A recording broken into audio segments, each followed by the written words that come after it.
Have you ever had a moment where you suddenly didn't recognize yourself? You're driving home from work, or you're in the shower, and a thought pops into your head, clear as day. Who am I, really? And it's not about your name or your job. It's deeper than that. It's the unsettling feeling that the person you show the world, the confident one, the funny one, the put-together one, might just be a character you've been playing for so long, you've forgotten where the performance ends, and you begin. That feeling, that quiet, unsettling whisper, that's not a flaw, that's a signal. And today, we're going to answer it. I want to tell you about my friend Alex. For years, Alex was the life of the party, the successful entrepreneur, the guy with the perfect Instagram feed, travel, fancy coffee, motivational quotes. If you asked anyone, they'd tell you who Alex was. He was a winner. But one night, over a coffee that had long gone cold, he told me a different story. He described a night a few weeks prior.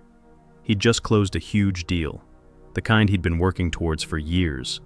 He should have been on top of the world.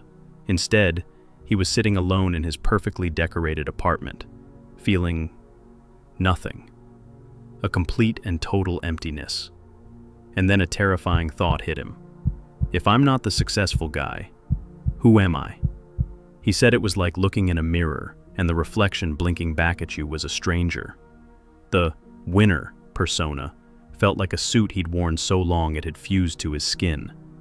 He built an entire identity on achievement, on external validation, and now that he had it, the whole structure felt hollow.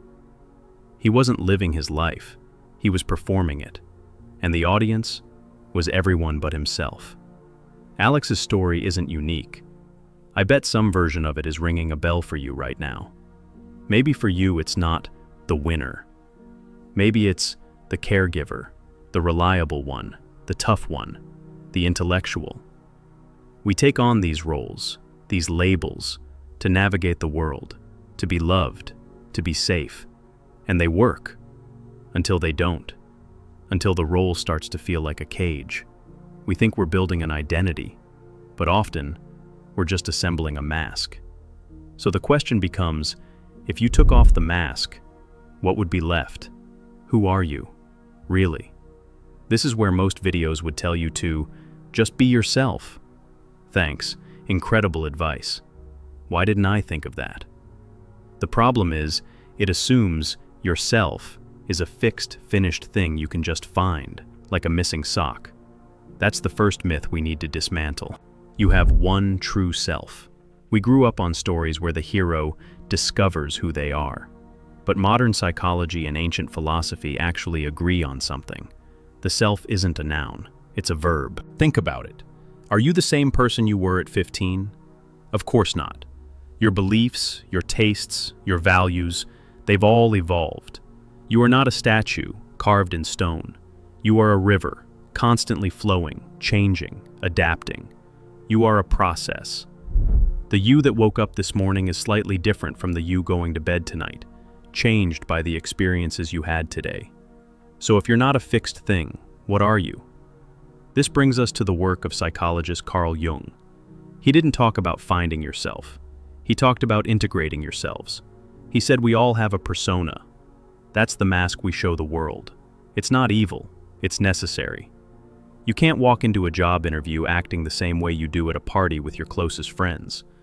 The problem isn't the persona. The problem is when we over-identify with it, when we think the mask is all we are. But behind that mask, Jung said, lies everything we've hidden away. Our fears, our insecurities, our wildness, our creativity, our anger. He called this the shadow. And we also have our ideal self, the person we deep down feel we could be, the self with a capital S. The goal isn't to find one true you.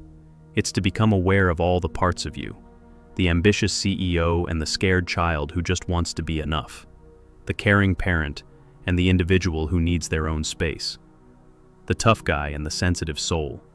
You are not one thing. You are a chorus of voices, and who you really are isn't about silencing the chorus. It's about becoming the conscious conductor of it.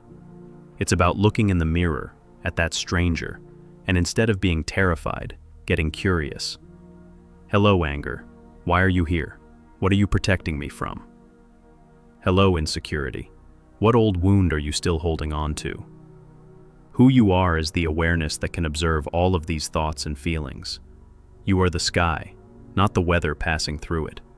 The weather, your emotions, your roles, your thoughts, changes constantly. But the sky that holds it all, that aware, conscious space, that's a much closer approximation of the real you. It's not something you find, it's a presence you are, right now. So, where does this leave us? It leaves us with power. If your identity is a fixed thing, then a failure, a breakup, losing a job, that isn't just a life event, it's an identity crisis. It threatens the very core of who you are. But if your identity is a fluid, conscious process, then those events become data. They become experiences that inform the next version of you. They are not the end of your story. They are a plot twist. You are not a statue that can be broken. You are water, and you can adapt, flow, and eventually wear down even the hardest stone. This isn't just philosophical poetry. This is practical. Your call to action today is not to go on a grand quest. It's to become a gentle detective of your own life. First, spot the performance. Once this week, just notice. Notice when you feel yourself performing, posting that photo, saying that thing you don't really mean to fit in, staying quiet to keep the peace. Just observe it without judgment. Ah, there's the persona. It's trying to keep me safe. Interesting. Second, get curious.